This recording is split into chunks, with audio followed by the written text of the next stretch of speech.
टाकावी हे म्हणत असताना माझ्या तोंडाला पाणी सुटलंय. तुम्हालाही असंच झालं ना? पण बऱ्याचदा काय होतं, आंब्याचं लोणचं घरी केलं की काही दिवसातच त्याला बुरशी येते, खराब वास येतो, फोडी सैल पडतात.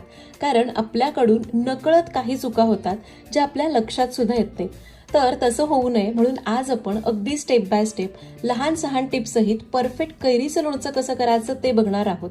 तुम्ही पहिल्यांदा जरी लोणचं करत असाल ना, तुम्हाला वाटेल की खरंच खूप सोपं आहे. लोणच्याचा मसाला सुद्धा आपण घरीच करतोय, त्यामुळं तुम्ही तिखटाचं प्रमाण पाहिजे तसं कमी जास्त करू शकता. रेसिपी खरंच खूप सोपी आहे, फक्त टिप्स लक्षात घेणं गरजेचं आहे.